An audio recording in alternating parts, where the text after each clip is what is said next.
Taong 2005, ang mga opisyal at mga puno ng Departamento ng Bayan ng Brooks Point sa pamumuno ng dating punong bayan Cesario R. Benedito Jr. ay nag-usap patungkol sa pagkakaroon ng kapistahan ng bayan. Maliban sa anibersaryo ng pagkakatatag ng taong-taong ipinagdiriwang ng bayan ng Brooks Point tuwing buwan ng Hunyo. Ang pag-uusap ay humantong sa isang konseptong promosyon ng bayan ng Brooks Point sa pamamagitan ng produktong sagana sa lugar na ito. At dahil ang bayan ng Brooks Point ay may pinakamalaking produksyon ng niyog sa lalawigan ng Palawan, kung kaya't Coconut Festival ang napagkasunduang magbibigay ng identidad ng Brooks Point bilang isang bayan. At upang ito ay mabigyan ng angking tunog, pinangalanan itong Pista e ang Kanyugan. Isa sa mga okasyong matagal nang pinaglalaanan ng pondo ng lokal na pamahalaan ng Brooks Point ay ang kinilalang Pista ng Bayan o ang Feast of St. Joseph ng St. Joseph, the Husband of Mary Parish. Subalit noong mga panahong ito, naging mahigpit ang pagbabantay ng Commission on Audit ng Pamahalaang Nasyonal sa mga pinagkakagastusan ng lokal na pamahalaan.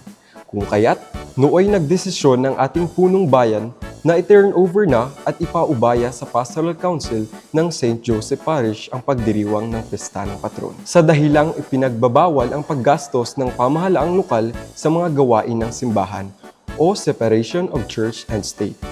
Sa pakikipag-ugnayan ng pamahalang lokal sa Pastoral Council noong taong 2005 at 2006, hindi pa handa ang Pastoral Council na akuin ang buong responsibilidad sa pagdaraos ng pagdiriwang at limitado lamang ang kanilang kahandaan para sa aktibidades ng simbahan. Ang pagbibitaw ng lokal na pamahalaan sa pagdiriwang na ito ay magriresulta sa pagkawala ng mga activities na nakasanayan na ng mamamayan ng Brooks Point tuwing buwan ng Marso. Dahil dito, napagpasyahan na ang pagdiriwang ng Pistayang Kanyugan ay itakda sa pamamagitan ng isang resolusyon sa loob ng isang linggo tuwing buwan ng Marso at ipaloob sa panahon ng pagdiriwang ng Pistayang Kanyugan ang kapistahan ng patron. Kung kaya't, ang huling araw ng pagdiriwang ng Pistayang Kanyugan ay tuwing ika-22 araw ng nasabing buwan. Ang petsa ng pagdiriwang ng Pistayang Kanyugan ay itinakda hindi upang makipagkumpetensya sa kapistahan ng Patrong San Jose ng Simbahang Katoliko.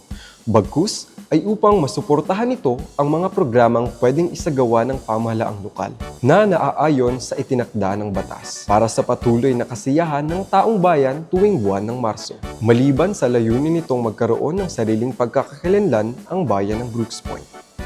Sa taunang pagdiriwang ng Pistayang Kanyugan sa loob ng 17 taon, patuloy ang pakikipag-ugnayan ng lokal na pamahalaan sa Pastoral Council ng St. Joseph, the Husband of Mary Parish para sa mga schedule ng mga activities ng simbahan na inilalakip sa programa ng Pistayang Kanyugan.